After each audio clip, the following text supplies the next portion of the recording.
ಕರ್ತನಲ್ಲಿ ಪ್ರೀತಿಯ ಸಹೋದರ ಸಹೋದರಿಗಳೇ, ನಿಮ್ಮೆಲ್ಲರಿಗೂ ತಂದೆಯ ದೇವ್ರ ನಾಮದಲ್ಲೂ ಯೇಸು ಕ್ರಿಸ್ತ ನಾಮದಲ್ಲೂ ಪ್ರೀತಿಯಿಂದ ವಂದನೆಯನ್ನು ಹೇಳ್ತೀನಿ. ವಿಶೇಷವಾಗಿ ದೇವರ ಮಹಾಕೃಪೆಯಿಂದ ಇದುವರೆಗೂ ಅನೇಕ ವಿಡಿಯೋಗಳನ್ನು ನಾನು ಮಾಡ್ಕೊಂಡು ಬಂದಿದ್ದೀನಿ. ಅದಕ್ಕೆ ನಿಮ್ಮೆಲ್ಲ ಸಹಾಯ ಪ್ರಾರ್ಥನೆಗಳು ನಮಗೆ ತುಂಬ ಅವಶ್ಯಕವಾಗಿದೆ. ಆದ್ದರಿಂದ ತುಂಬ ದಿನಗಳ ನಂತರ ಮತ್ತೊಂದು ವಿಡಿಯೋಕ್ಕೆ ನಿಮ್ಗೆಲ್ರಿಗೂ ಆತ್ಮೀಯ ಸ್ವಾಗತ. ತುಮಕೂರು ಬೈಬಲ್ ಯೂಟ್ಯೂಬ್ ಚಾನಲ್ಗೆ ನಿಮ್ಮೆಲ್ಲರಿಗೂ ಸ್ವಾಗತವನ್ನು ಬಯಸ್ತಾ, ಇವತ್ತು ನಾವು ಮುಂದುವರೆದಂಥ ಭಾಗ, ಒಂದು ಬೇಸಿಕ್ ಪಾಠಗಳನ್ನು, ಒಂದು 5 ಪಾಠಗಳನ್ನು ನಾನು ಮಾಡಿದ್ದೀನಿ ದೇವ್ರ ಕೃಪೆಯಿಂದ. ಇವತ್ತು ಒಂದು 6ನೇ ಪಾಠ. ಏನಪ್ಪ ಅಂತಂದರೆ ಸುವಾರ್ತೆ, ಗಾಸ್ಪೆಲ್ ಅಥವಾ ಸುವಿಶೇಷ. ಸುವಾರ್ತೆ ಅಂತ ಅಂದರೆ ಏನು ಅಂತ ನಾವು ನೋಡೋದಾದ್ರೆ, ಸು ಅಂದರೆ ಒಂದು ಒಳ್ಳೆಯದು, ಅಂದರೆ ಒಂದು ಒಳ್ಳೆಯ ವಾರ್ತೆಯನ್ನ ಎಲ್ಲರಿಗೂ ತಿಳಿಸುವುದಕ್ಕೆ ಸುವಾರ್ತೆ ಅಂತ ಕರೀತಾರೆ. ಯಾಕೆ ಸಾರಬೇಕು ಅಂತಂದ್ರೆ, ನಿಜವಾದಂಥ ರಕ್ಷಕ ಮತ್ತು ಪಾಪದಿಂದ ಬಿಡುಗಡೆ ಬಿಡುಗಡೆ ಅಂತ ಮಾನವರಿಗೆ ರಕ್ಷಣೆ ಇದೆ ಅಂತ ಸಾರುವಂಥದ್ದು, ಮತ್ತು ಅದರ ಮೂಲಕನೇ ಎಲ್ರಿಗೂ ರಕ್ಷಣೆ ಇದೆ ಬೈಬಲ್ ಮುಖಾಂತರನೇ ಅಂತ ಒಂದು ಸಾರುವಂತ ವಿಷಯ. ಇದು ಸತ್ಯವೇದದಲ್ಲಿ ಎಲ್ಲಾದ್ರೂ ಆಧಾರ ಇದೆಯಾ ಇದಕ್ಕೆ ಅಂತ ನಾವು ನೋಡೋದಾದ್ರೆ, ಲೂಕನು ಬರೆದಂತ ಸುವಾರ್ತೆ 2ನೇ ಅಧ್ಯಾಯ 10ನೇ ವಾಕ್ಯದಲ್ಲಿ ಈ ಮಾತು ಬರೆಯಲ್ಪಟ್ಟಿದೆ. ಹೆದರಬೇಡಿರಿ, ಎಲ್ಲರಿಗೂ ಸಂತೋಷವನ್ನುಂಟು ಮಾಡುವಂತ ಶುಭ ಸಮಾಚಾರವನ್ನ ತಿಳಿಸುವುದಕ್ಕೆ ನಾವು ಬಂದಿದ್ದೇವೆ ಅಂತ. ಪರಲೋಕದಿಂದ ದೇವದೂತರು ಅಂದಿನ ದಿನ ಯೇಸು ಕ್ರಿಸ್ತರು ಹುಟ್ಟುವುದಕ್ಕೆ ಮುಂಚೆ ಕುರುಬರಿಗೆ ಏನ್ ಮಾಡ್ತಾರೆ, ಈ ಒಂದು ಶುಭ ಸಮಾಚಾರವನ್ನ ತಿಳಿಸಿದ್ದಾನೆ. ಅದೇನೆಂದ್ರೆ, ದಾವೀದನೂರಿನಲ್ಲಿ ಅಥವಾ ಬೆತ್ಲೆಹೇಮ್ನಲ್ಲಿ ಒಬ್ಬ ರಕ್ಷಕ ಹುಟ್ಟಿದ್ದಾನೆ. ಇದೇ ಒಂದು ಶುಭ ಸಮಾಚಾರ. ಹೆದರಬೇಡಿ, ಎಲ್ಲರಿಗೂ ಶುಭ ಸಮಾಚಾರ ಇದು, ಎಲ್ಲರಿಗೂ ಸಮಾಧಾನವನ್ನ ಉಂಟು ಮಾಡುವಂತ ಒಂದು ಸುವಾರ್ತೆ ಇದು. ನಿಮ್ಗೋಸ್ಕರ ಒಬ್ಬ ರಕ್ಷಕ ಹುಟ್ಟಿದಾನೆ ಅಂತ ಸುವಾರ್ತೆಯನ್ನ ಕುರುಬರಿಗೆ ದೇವದೂತರು ಅಂದು ಸಾರಿದ್ರು. ಅದೇನೆಂದ್ರೆ, ಕ್ರಿಸ್ತನು ಹುಟ್ಟಿದ್ದಾನೆ ಅಂತ ಹೇಳೋದೇ ಸುವಾರ್ತೆ. ಅದಕ್ಕೆ ಹೊಸ ಒಡಂಬಡಿಕೆಯಲ್ಲಿ ಮೊದಲು 4 ಪುಸ್ತಕಗಳಲ್ಲಿಯೂ ಸಹಿತ ಯೇಸು ಕ್ರಿಸ್ತರ ಬಗ್ಗೆನೇ ಸುವಾರ್ತೆ ಅಂತಾನೆ ಕರೀತಾರೆ. 4 ಪುಸ್ತಕಗಳನ್ನು ಸುವಾರ್ತಾ ಪುಸ್ತಕ ಅಂತ ಸಾಕ್ಷಿ ಹೇಳ್ತಿದ್ದದು. ಮತಾಯ, ಮಾರ್ಕ ಮತ್ತು ಲೂಕ ಮತ್ತು ಯೋಹಾನ್ ಬರೆದಂತ ಸುವಾರ್ತೆಗಳು ಅಂತ ನಾವು ಹೇಳ್ತೀವಿ. ಹಾಗಾದ್ರೆ ಹೊಸ ಒಡಂಬಡಿಕೆ ಕಾಲದಿಂದ ಈಚೆಗೆ ಸುವಾರ್ತೆ ಬಂತ? ಮೊದಲು ಸುವಾರ್ತೆ ಅನ್ನೋಂತ ಇರ್ಲೇ ಇಲ್ವಾ, ಅಥವಾ ಇದ್ರೆ ಎಲ್ಲಿತ್ತು ಅಂತ ನಾವು ನೋಡೋದಾದ್ರೆ, ಹಳೆ ಒಡಂಬಡಿಕೆಯಲ್ಲಿ ಏನಾದ್ರು ಇತ್ತಾ ಅಂತ ನಾವು ನೋಡೋದಾದ್ರೆ, ಅದಕ್ಕೆ ಹಳೆ ಒಡಂಬಡಿಕೆಯಲ್ಲಿ ಇದೆ ಅಂತ ಹೊಸ ಒಡಂಬಡಿಕೆಯಲ್ಲೇ ಸಾಕ್ಷಿ ಹೇಳ್ತಾರೆ. ಎಲ್ಲಿದೆ ಅಂತಂದ್ರೆ, ಗಲಾತ್ಯದವರಿಗೆ ಬರೆದಂತ ಪತ್ರಿಕೆ 3ನೇ ಅಧ್ಯಾಯ 8ನೇ ವಚನದಲ್ಲಿ, ದೇವರು ಅನ್ಯ ಜನರಿಗೆ ನಂಬಿಕೆಯ ಮುಖಾಂತರವಾಗಿ ನೀತಿವಂತರೆಂದು ನಿರ್ಣಯಿಸಲ್ಪಡಬೇಕು ನಂಬಿಕೆ ಮುಖಾಂತರ ಅಂತ ಶಾಸ್ತ್ರವು ಮೊದಲೇ ಕಂಡು ಶುಭ ಸಮಾಚಾರವನ್ನ ಮುಂಚಿತವಾಗಿಯೇ ತಿಳಿಸ್ಬಿಟ್ರದು ಅಂತ ಹೇಳ್ತಾರೆ. ಹಾಗಾದ್ರೆ ಇಲ್ಲಿ ದೇವದೂತನು ಬಂದು ಕುರುಬರಿಗೆ ಹೇಳಿದಂತ ಸುವಾರ್ತೆ, ಇದರ ಅರ್ಥ ಏನು ಅಂದ್ರೆ, ಮೊದಲೇ ಹೇಳಿದಂತ ವಾಕ್ಯದಲ್ಲೇ ಸುವಾರ್ತೆ ಅಂದ್ರೇನು ಅನ್ನೋದಕ್ಕೆ ಅರ್ಥ ಹೇಳ್ತಾರೆ. ಅಬ್ರಹಾಮನ ಮುಖಾಂತರ ಎಲ್ಲಾ ಜನಾಂಗಗಳಿಗೆ ಅವನ ಸಂತತಿಯ ಮುಖಾಂತರ ಆಶೀರ್ವಾದ ಉಂಟಾಗುವುದು ಅಂತ ಹೇಳ್ತಾರೆ. ಇದನ್ನ ನಾವು ಇನ್ನೂ ವಿವರವಾಗಿ ನೋಡ್ಬೇಕಾದ್ರೆ, ಆದಿಕಾಂಡ 22:16ರಿಂದ 18ನೇ ವಾಕ್ಯದಲ್ಲಿ ನಾವು ನೋಡ್ಬೇಕಾದ್ರೆ ನೋಡಿ, ಅಲ್ಲಿ ಹೇಳ್ತಾರೆ, ಆದಿಕಾಂಡ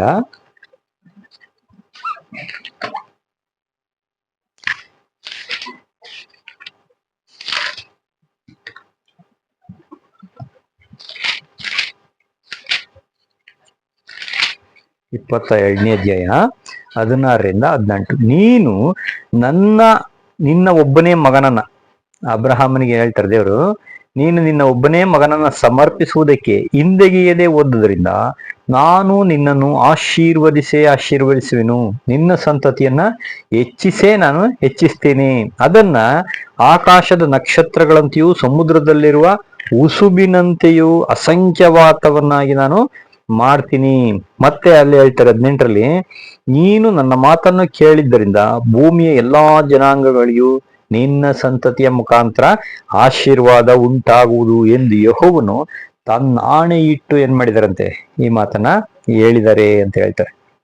ಆದ್ರಿಂದ ಆ ಒಂದು ನಿನ್ನ ಸಂತತಿ ಯಾರು ಅಬ್ರಹಾಮನಿಗೆ ಅಂತ ನಾವು ನೋಡ್ಬೇಕಾದ್ರೆ ಇಲ್ಲಿ ನೋಡಿ, ಆ ಸಂತತಿ ಈತನ ಮುಖಾಂತರ ಎಲ್ಲ ಜನಾಂಗಕ್ಕೆ ಆಶೀರ್ವಾದ ಕೊಡ್ತೀನಿ ಅಂತ ಹೇಳಿದ್ರು.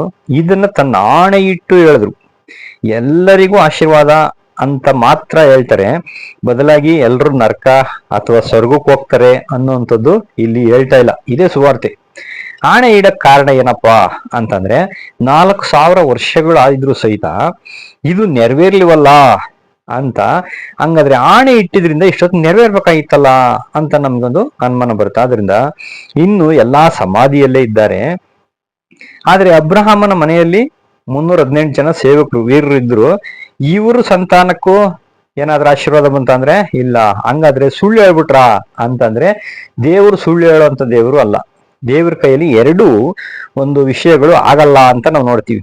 ಒಂದ್ ಏನಪ್ಪಾ ಅಂತಂದ್ರೆ, ಸುಳ್ಳು ಹೇಳಕ್ಕೆ ಆಗಲ್ಲ, ಅಥವಾ ಕೊಟ್ಟ ಮಾತನ್ನ ದೇವ್ರು ವಾಪಸ್ ತಗೊಳಲ್ಲ. ಅದ್ರ ದೇವ್ರ ಕೈಲಿ ಆಗಲ್ವಾ ಅಂದ್ರೆ, ದೇವ್ರ ಕೈಲಿ ಅಸಾಧ್ಯವಾದ ಯಾವುದೂ ಇಲ್ಲ ಅಂತ ಇನ್ನೊಂದ್ ಕಡೆ ಹೇಳ್ತೀವಿ. ಹಂಗಂದ್ರೆ ದೇವ್ರ ಕೈಲಿ ಆಗಲ್ಲ ಅಂತಲ್ಲ, ದೇವ್ರು ಮಾಡಕ್ ಹೋಗಲ್ಲ. ಸುಳ್ಳು ಹೇಳೋ ದೇವ್ರು ಅಲ್ಲ, ಕೊಟ್ಟ ಮಾತನ್ನ ವಾಪಸ್ ತಗೊಳ್ಳೋ ದೇವ್ರು ಅಲ್ಲ ಅನ್ನುವಂಥದ್ದನ್ನ ನಾವಿಲ್ಲಿ ಅರ್ಥ ಮಾಡ್ಕೊಳ್ಬೇಕು. ಹಾಗಾದ್ರೆ ಕೀರ್ತನೆ 89, 34, 35 ಹೇಳ್ತಾರೆ, ನನ್ನ ಒಡಂಬಡಿಕೆಯನ್ನು ನಾನು ಭಂಗಪಡಿಸಲ್ಲ. ನಾನ್ ಮಾಡಿಕೊಂಡಂತ ಒಡಂಬಡಿಕೆಯನ್ನು ನಾನೇನ್ ಮಾಡಲ್ಲ, ಭಂಗಪಡಿಸಲ್ಲ.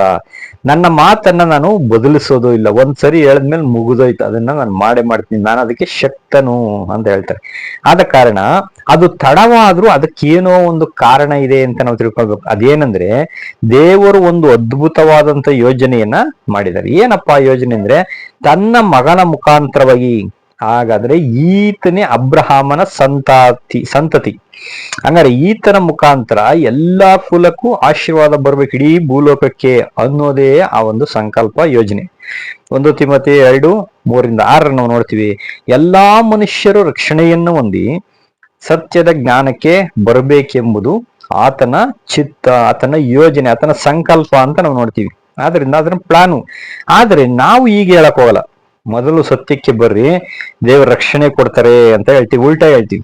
ಆದ್ರೆ ಬೈಬಲ್ ನಲ್ಲಿ ಆತರ ಇಲ್ಲ. ಯಾಕಂದ್ರೆ ದೇವರಿಗೆ ಗೊತ್ತು, ಅಬ್ರಹಾಮನ ಮುಖಾಂತರ ಎಲ್ಲಾ ಜನಗಳು ಪಾಪದಲ್ಲಿ ಬಿದ್ದಿದ್ದಾರೆ. ಅವರಿಗೆ ಮೊದಲು ಏನಾಗ್ಬೇಕಂತೆ, ರಕ್ಷಣೆಗೆ ಬರ್ಬೇಕು. ಆಮೇಲೆ ಸತ್ಯವನ್ನ ಕೊಟ್ಟು ಅವರನ್ನ ಸತ್ಯ ತಿಳಿಸ್ತಾರೆ ಅನ್ನೋದು. ಅದಕ್ಕೆ ಕ್ರಿಸ್ತನು ಸೆಕೆಂಡ್ ಕಮಿಂಗ್ ಅಲ್ಲಿ, ಎರಡನೇ ಬರುವಿಕೆಯಲ್ಲಿ ಪುನರುತ್ಥಾನವನ್ನ ಮಾಡಿಸಿ ಎಲ್ಲರಿಗೂ ರಕ್ಷಿಸಿ ಸತ್ಯವನ್ನ ಕೊಡ್ತಾರ. ಅವಾಗ ಮೊದಲು ಸಾಯ್ತಿದ್ರೋ ಪಾಪದಲ್ಲಿ ಅಂತ ಮನುಷ್ಯರಿಗೆ ರಕ್ಷಣೆ ಕೊಡ್ಬೇಕು. ಆಮೇಲೆ ಅವರು ಸತ್ಯವನ್ನ ಕೊಟ್ಟಾಗ ಆ ಪಾಪದ ವಿಷಯ ಎಲ್ಲ ಅರ್ಥ ಮಾಡ್ಕೊಂಡು ಅವರು ಸತ್ಯಕ್ಕೆ ಬಂದ್ಬಿಡ್ತಾರೆ. ಇನ್ಮೇಲೆ ಆ ಪಾಪ ಮಾಡಕ್ ಹೋಗಲ್ಲ ಅನ್ನುವಂಥದ್ದು ದೇವರ ಈ ಪ್ರೀತಿಯ ಯೋಜನೆ ಅಂತ ನಾವು ನೋಡ್ತೀವಿ.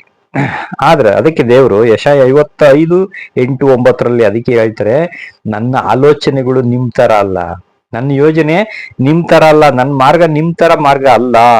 ಭೂಮಿಯ ಮೇಲೆ ಆಕಾಶವು ಎಷ್ಟು ಉನ್ನತವೋ ನನ್ನ ಆಲೋಚನೆಗಳು, ನನ್ನ ಮಾರ್ಗಗಳು ಅಷ್ಟು ಉನ್ನತವಾಗಿವೆ ಅಂತ ಹೇಳ್ತಾರೆ. ಆದ್ರಿಂದ ನಾವು ಬೇರೆ ತರನೇ ಪ್ಲಾನ್ ಮಾಡಿ ಎಲ್ಲರಿಗೂ ಸತ್ಯ ಕೊಟ್ಟು ದೇವ್ರ ರಾಜ್ಯಕ್ಕೆ ಸೇರ್ರಿ ಅಂತ ನಾವು ಫೋರ್ಸ್ ಮಾಡ್ತೀವಿ. ಇದ್ಯಾವುದು ಆಗದೇ ಇಲ್ಲ. ಯಾಕಂದ್ರೆ ದೇವ್ರ ಪ್ಲಾನೇ ಬೇರೆ. ಲೋಕಕ್ಕೆ ರಕ್ಷಕ ಅವರು ಬರೀ ಇಸ್ರೇಲ್ ಜನಗೆ ರಕ್ಷಣೆ ಕೊಡೋದಿಕ್ಕಲ್ಲ ಬಂದಿರೋಂಥದ್ದವ್ರು.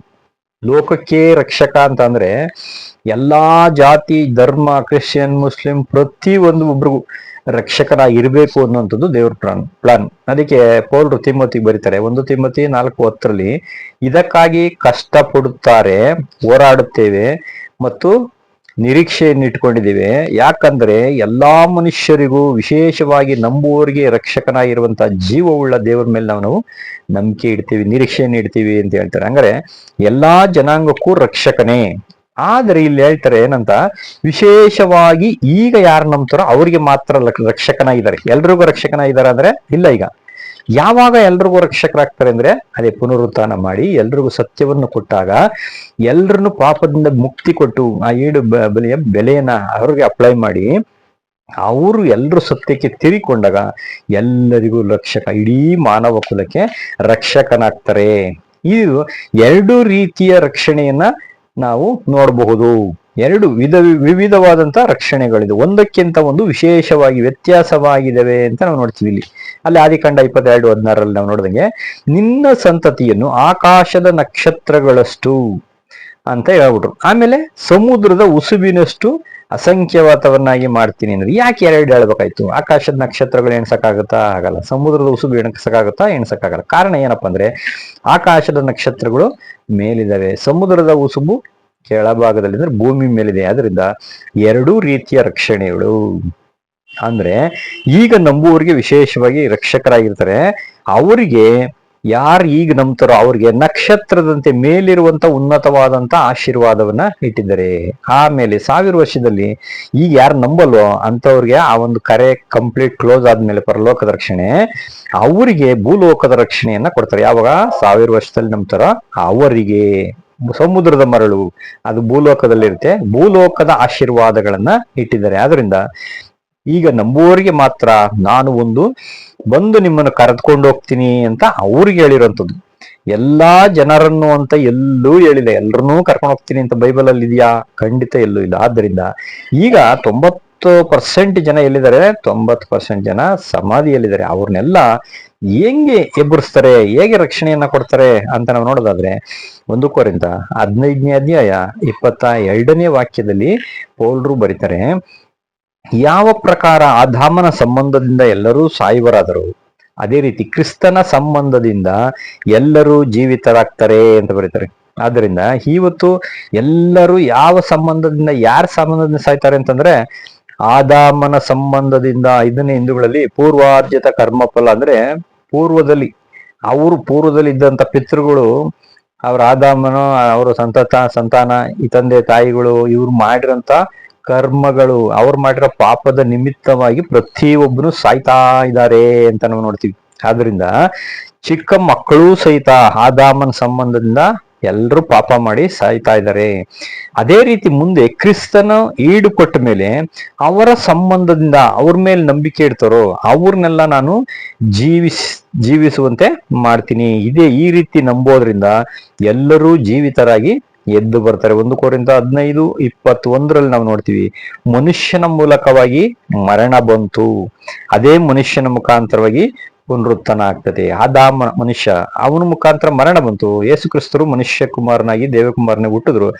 ಆದ್ರೆ ಅದೇ ಯೇಸು ಕ್ರಿಸ್ತರ ಮುಖಾಂತರ ಪುನರುತ್ಥಾನ ಆಗ್ತದೆ. ಆದ್ರೆ ಪುನಃ ಜೀವನ ಅಲ್ಲ.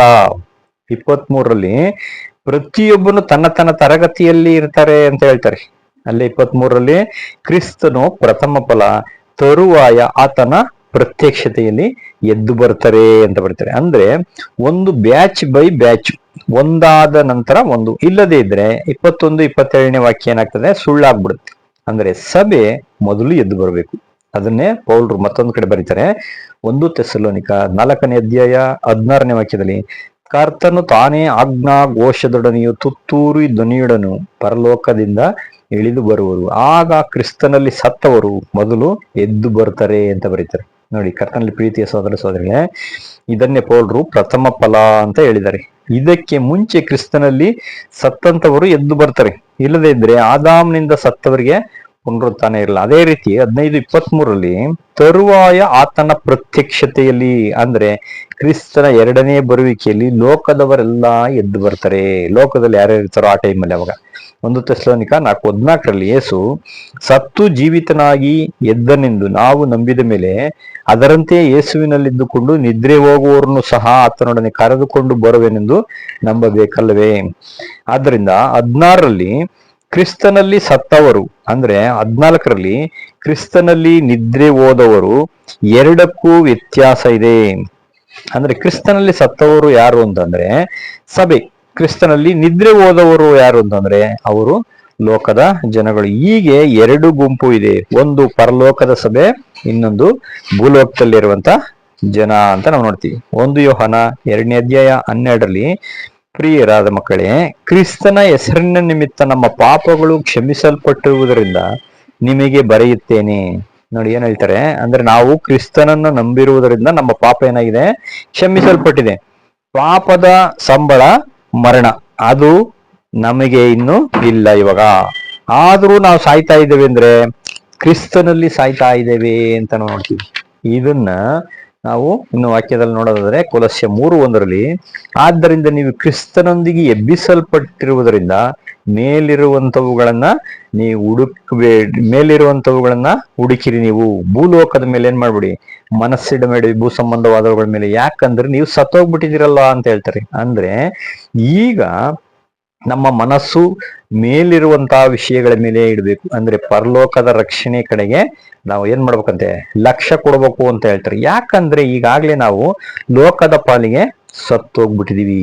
ಅಂದ್ರೆ ನಮಗೆ ಜೀವ ಕ್ರಿಸ್ತನಲ್ಲಿ ನಮ್ಮ ಜೀವ ಏನಾಗಿದೆ ಅಂತೆ, ಮರೆಯಾಗಿದೆ. ಆದ್ರೆ ನಾವು ಸಾಯೋದಕ್ಕೂ ಲೋಕದವರು ಸಾಯೋದಕ್ಕೂ ಎರಡಕ್ಕೂ ವ್ಯತ್ಯಾಸ ಐತೆ ಅಂತ ಹೇಳ್ತಾರೆ ದಾವಿದರು ಕೀರ್ತನೆಯಲ್ಲಿ ಬರೀತಾರೆ ನೋಡಿ. ಕೀರ್ತನೆ 82:6-7 ನೋಡಿ, ನೀವೆಲ್ಲರೂ ದೇವರುಗಳೇ ಎಂದು ನಾನು ಹೇಳಿದೆನು, ಆದ್ರೆ ಎಲ್ಲರೂ ಪರಾತ್ಪರನ ಮಕ್ಕಳೇ. ಆದರೂ ನರರಂತೆ ಪ್ರತಿಯೊಬ್ಬರು ಸತ್ತೇ ಹೋಗ್ತೀರಾ, ಪ್ರತಿಯೊಬ್ಬ ಪ್ರಭುವಿನಂತೆ ಬಿದ್ದೇ ಹೋಗ್ತೀರಾ ಅಂತ KJV ಬರೀತಾರೆ. ಅಂದ್ರೆ ಇದು ತಮಿಳ್ ಬೈಬಲ್ ಅಲ್ಲಿ ಸಹಿತ ಇದೆ. ಲೋಕ ಪ್ರಭುಗಳಲ್ಲಿ ಓರ್ವರಂತೆ ಸಾಯ್ತೀರಾ ಅಂತ ಬರೆದಿದೆ. ಅಂದ್ರೆ ಲೋಕದಲ್ಲಿ ಎಷ್ಟೋ ಜನ ಪ್ರಭುಗಳಿದ್ರು, ಅದರಲ್ಲಿ ಯಾರೋ ಒಬ್ರು ತರ ನೀವೇನಾಗ್ತಾ ಇದ್ದೀರಾ, ಸಾಯ್ತಾ ಇದ್ದೀರಾ ಅಂತಾರೆ. ಲೋಕದಲ್ಲಿ ಇದ್ದಂತ ಪ್ರಭುಗಳು ಯಾರ್ಯಾರು ಅಂತ ನಾವು ನೋಡ್ಬೇಕಾದ್ರೆ ಲೋಕದಲ್ಲಿ ಇಬ್ರು ಪ್ರಭುಗಳಿದ್ರು. ಅಂದ್ರೆ ಒಬ್ರು ಆದಾಮನು, ಇನ್ನೊಬ್ರು ಯೇಸು ಕ್ರಿಸ್ತರು. ಈ ಇಬ್ರು ಪ್ರಭುಗಳಲ್ಲಿ ಯಾರ ತರ ನಾವು ಸಾಯ್ತಾ ಇದ್ದೀವಿ ಅಂತಂದ್ರೆ ಯೇಸು ಕ್ರಿಸ್ತರ ತರ ನಾವು ಸಾಯ್ತಾ ಇದ್ದೀವಿ ಅಂತ ನಾವು ನೋಡ್ತೀವಿ. ಯಾಕೆಂದ್ರೆ ಪೌಲನು ನಾನು ಕ್ರಿಸ್ತನ ಮರಣವನ್ನ ನಾನು ಅನುಭವಿಸ್ಬೇಕು, ಆಗ್ಲೇ ಆತನ ಮಹಿಮೆಯಲ್ಲಿ ನಾನು ಪಾಲ್ಗಾರಕ್ಕೆ ಸಾಧ್ಯ ಅಂತ ಏನ್ ಮಾಡಿದ್ದಾರೆ, ಬರೆದಿದ್ದಾರೆ. 1 ಕೊರಿಂಥ 15:40 ಇದಲ್ಲದೆ ನೋಡಿ ಹೇಳ್ತಾರೆ, ಪರಲೋಕದ ದೇಹಗಳು ಉಂಟು, ಭೂಲೋಕದ ದೇಹಗಳು ಉಂಟು. ಅಂದ್ರೆ ಎರಡು ರೀತಿಯ ರಕ್ಷಣೆನೂ ಇದೆ. ಅಂದ್ರೆ ಭೂಲೋಕದ ದೇಹ ಪರಲೋಕಕ್ಕೆ ಹೋಗಕ್ಕೆ ಸಾಧ್ಯ ಇಲ್ಲ. ಅಂದ್ರೆ ಕ್ಲೀನಾಗಿ ಅರ್ಥ ಮಾಡ್ಕೊಳ್ಳಿ. ಏನಪ್ಪಾ ಅಂದ್ರೆ ಭೂಲೋಕದ ದೇಹಗಳು ಪರಲೋಕಕ್ಕೆ ಹೋಗಕ್ಕಾಗಲ್ಲ. ಹೆಂಗೆ ಅಂತಂದ್ರೆ ಅಲ್ಲಿ 50ನೇ ವಾಕ್ಯದಲ್ಲಿ ಹೇಳ್ತಾರೆ, ರಕ್ತ ಮಾಂಸವು ದೇವರ ರಾಜ್ಯಕ್ಕೆ ಬಾಧ್ಯ ಆಗಲ್ಲ. ಅಂದ್ರೆ ಆತ್ಮಿಕ ದೇಹ ಮಾತ್ರ ಪರಲೋಕಕ್ಕೆ ಹೋಗಕ್ ಸಾಧ್ಯ ಅಂತ 44 ನೋಡಿ, ಶಾಶ್ವತವಾಗಿ ಅದು ಬಿತ್ತಲ್ಪಡ್ತದೆ, ಪ್ರಾಕೃತವಾಗಿ ಬಿತ್ತಲ್ಪಟ್ಟು ಆತ್ಮಿಕವಾಗಿ ಎದ್ದು ಬರ್ತದೆ ಅಂತ ಹೇಳ್ತಾರೆ. ಇದು ಸಭೆಗೆ ಮಾತ್ರ ಸಿಗುವಂತ ಒಂದು ರಕ್ಷಣೆ, ಲೋಕದವರಿಗಲ್ಲ. ಇದನ್ನೇ 1 ಯೋಹಾನ 3:2 ಈಗ ದೇವರ ಮಕ್ಕಳಾಗಿದ್ದೇವೆ, ಮುಂದೆ ನಾವು ಏನಾಗ್ತೀವೋ ಅದು ಇನ್ನೂ ಏನಾಗಿಲ್ಲ, ಪ್ರತ್ಯಕ್ಷವಾಗಿಲ್ಲ. ಅಂದ್ರೆ 100% ಹೆಂಗಿರ್ತತೆ ಅಂತ ಇಲ್ಲಿ ನಮ್ಗೆ ಹೇಳಿಲ್ಲ. ಆದ್ರೆ ಕಣ್ಣಿಗೆ ಕಾಣದ ರೀತಿ ಆತ್ಮಿಕ ಶರೀರದಲ್ಲಿ ಗ್ಯಾರಂಟಿ ನಾವು ಇರ್ತೀವಿ ಅಂತ ನಾವು ಹೇಳ್ಬೋದು. ಹಾಗಾದ್ರೆ ಕ್ರಿಸ್ತನು ಹೇಗಿದ್ದಾರೆ ಇವಾಗ? ಉದಾಹರಣೆಗೆ ಯೇಸು ಕ್ರಿಸ್ತರು ಪುನರುತ್ಥಾನ ಆಗಿದ್ರು, ಅವ್ರು ಇವಾಗ ಹೆಂಗಿದ್ದಾರೆ? ಮೊದ್ಲಿದ್ದಂತ ದೇಹದಲ್ಲಿ ಇದಾರ ಅಂದ್ರೆ ಪರಲೋಕಕ್ಕೆ ದೇಹ ಮಾಂಸ ಅಥವಾ ರಕ್ತ ಮಾಂಸ ಏನಾಗಲ್ಲ, ಬಾಧ್ಯ ಆಗಲ್ಲ ಅಂತ ನಮಗೆ ಗೊತ್ತಂಗಾರೆ ಅವ್ರು ಹೆಂಗಪ್ಪ ಇದ್ದಾರೆ ಅಂತಂದ್ರೆ ನಮ್ಗೆ ಉದಾಹರಣೆ ನಾವು ನೋಡ್ಬೋದು. ಪೌಲ್ರಿಗೆ ಯೇಸು ಕ್ರಿಸ್ತು ದರ್ಶನ ಕೊಟ್ಟ ತಕ್ಷಣ ಏನಾಗ್ಬಿಡ್ತಂತೆ, ಸೂರ್ಯನಂತೆ ಪ್ರಕಾಶಮಾನವಾದಂತ ಬೆಳಕು ಬಂತು. ಆ ಬೆಳಕಿಗೆ ಕಣ್ಣೇ ಕಾಣಕ್ಕಾಗ್ಲಿಲ್ಲ, ಆ ರೀತಿಯಲ್ಲಿ ಕಣ್ಣು ಏನಾಗ್ಬಿಡ್ತು, ಮೊಬ್ಬಾಗೋಗ್ಬಿಡ್ತು, ಮಂಜು ಬಂದ್ಬಿಡ್ತು, ಪೂರ್ತಿ ಕಣ್ಣೇ ಇದಾಗ್ಬಿಡ್ತು. ಅದು ಅಷ್ಟು ರೀತಿಯ ಮಹಿಮೆಯಲ್ಲಿ ಅವರಿದ್ದಾರೆ. ಇದು ಸಭೆಗಾಗುವಂತ ಪುನರುತ್ಥಾನ ಆ ರೀತಿಯಲ್ಲಿ ಇರ್ತದೆ. ಇದು ಕ್ರಿಸ್ತನ್ ಜೊತೆ 1000 ವರ್ಷದಲ್ಲಿ ಆಳ್ವಿಕೆ ಮಾಡುವಂತ ಸಭೆಯ ಸ್ಥಿತಿ. ಪ್ರಕಟಣೆ 20ನೇ ಅಧ್ಯಾಯ 4 ಮತ್ತು 6 ಹೇಳ್ತಾರೆ, ಪ್ರಥಮ ಪುನರುತ್ಥಾನದಲ್ಲಿ ಸೇರುವವನು ಧನ್ಯನು ಅಂತ ಹೇಳ್ತಾರೆ. ನೋಡಿ, ಅವರು 20ನೇ ವಾಕ್ಯದಲ್ಲಿ ನೆಕ್ಸ್ಟ್ ಇವ್ರ ಮೇಲೆ 20ನೇ ಅಧ್ಯಾಯದಲ್ಲಿ ಮುಂದಕ್ಕೆ ಓದೋದ್ರಲ್ಲೇ ಇವ್ರ ಮೇಲೆ 2ನೇ ಮರಣಕ್ಕೆ ಆಳ್ವಿಕೆ ಇಲ್ಲ. ಯಾಕಂದ್ರೆ ಪ್ರಥಮ ಪುನರುತ್ಥಾನದಲ್ಲಿ ಸೇರಿದವನು ಧನ್ಯರವರು. ಕಾರಣ, ನಾವು ಮಾಡಿದ ಕಾರ್ಯಕ್ಕೆ ನಿಜವಾಗಿ ನೋಡಿದರೆ ಕೊಡಬೇಕಾದಂತ ಕೂಲಿ ಮರಣ. ಆದರೆ ದೇವರು ತನ್ನ ಕೃಪೆಯಿಂದ ಭಾಗ್ಯವನ್ನು ಕೊಟ್ಟು 2ನೇ ಮರಣಕ್ಕೆ ಹೋಗದಂತೆ ತಡೆದು ಕ್ರಿಸ್ತನೊಂದಿಗೆ ಆಳ್ವಿಕೆ ಮಾಡೋದಕ್ಕೆ ಸಹಾಯ ಮಾಡಿದ್ದಾರೆ. ಇದನ್ನ ನಾವು ಮರಿಬಾರದು. ಎಷ್ಟು ಕೃಪೆ ತೋರಿಸಿದ್ದಾರೆ ಅಂದ್ರೆ, ನಮಗೋಸ್ಕರ ತನ್ನ ಜೀವವನ್ನೇ ಬಲಿಯಾಗಿ ಶಿಲುಬೆ ಮೇಲೆ ಕೊಟ್ಟು ತನ್ನ ಪ್ರಾಣವನ್ನ ಹಿಂಸೆಯನ್ನೆಲ್ಲನ್ನು ಸಹಿಸಿಕೊಂಡು ಧರ್ಮಶಾಸ್ತ್ರವನ್ನ ಕೈಗೊಂಡು ನಡೆದು ಜೀವ ಪಡೆದುಕೊಂಡು ಆ ಜೀವವನ್ನ ನಮ್ಗೆ ಏನ್ ಮಾಡಿದ್ದಾರೆ, ಹುಟ್ಟಿದ್ದಾರೆ. ಅಂತ ಜೀವವನ್ನ ಪಡೆದಂತವ್ರು ನಾವು ಧನ್ಯರು. ನಮಗೆ ಎರಡನೇ ಮರಣಕ್ಕೆ ಅವಕಾಶ ಇರೋದಿಲ್ಲ ಅವರು. ಅದಕ್ಕೆ ನಮ್ಗೆ ದೇಹ ರಕ್ತ ಆ ಒಂದು ಶರೀರಧಾರಿಯಾಗಿ ನಾವು ಇರೋದಿಲ್ಲ. ಕ್ರಿಸ್ತನು ಹೆಂಗೆ ಎದ್ದು ಬಂದ್ರು, ಮಹಿಮೆಯಲ್ಲಿ ಎದ್ದು ಹೋದ್ರು, ಈಗ ಮಹಿಮೆಯಲ್ಲಿ ಇದಾರೋ ಅದೇ ತರ ಕ್ರಿಸ್ತನನ್ನು ಈಗ ನಂಬಿಕೆ ಇಡ್ತಾರೋ ಅವರು ಸಹಿತ, ಅಂದ್ರೆ ಇವ್ರು ಎಷ್ಟು ಜನ ಇದ್ದಾರೆ ಅನ್ನೋದನ್ನ ಮುಂದೆ ನಾವು ನೋಡೋಣ. ಈಗ ನಾವೇನ್ ಮಾಡೋಣ, ಈ ಒಂದು ಪರಲೋಕದ ರಕ್ಷಣೆ ಈ ರೀತಿಯಾಗಿ ಇದೆ ಅಂತ ನಾವು ನೋಡ್ತೀವಿ. ಆದ್ರಿಂದ ಪರಲೋಕದ ರಕ್ಷಣೆ ಬಗ್ಗೆ ನಾವು ನೋಡಿದ ನೆಕ್ಸ್ಟ್ ಭೂಲೋಕದ ರಕ್ಷಣೆ ಯಾವ ರೀತಿ ಇರ್ತದೆ, ಭೂಲೋಕದಲ್ಲಿ ಹೆಂಗೆ ಜನಗಳನ್ನ ರಕ್ಷಣೆ ಮಾಡ್ತಾರೆ, ಅವ್ರಿಗೆ ದೇಹ ಇರುತ್ತಾ, ಅಥವಾ ಅವ್ರಿಗೆ ಯಾವ್ಯಾವ ರೀತಿ ಮಹಿಮೆ ಇರುತ್ತೆ, ಅಥವಾ ಯಾವ್ಯಾವ ರೀತಿ ಆಶೀರ್ವಾದ ಇರ್ತದೆ ಅನ್ನೋಂಥದ್ದನ್ನ ನಾವೇನ್ ಮಾಡೋಣ, ಎರಡನೇ ಭಾಗದಲ್ಲಿ ನಾವು ನೋಡೋಣ. ನೆಕ್ಸ್ಟ್ ಮುಂದಿನ ಎರಡನೇ ಭಾಗ.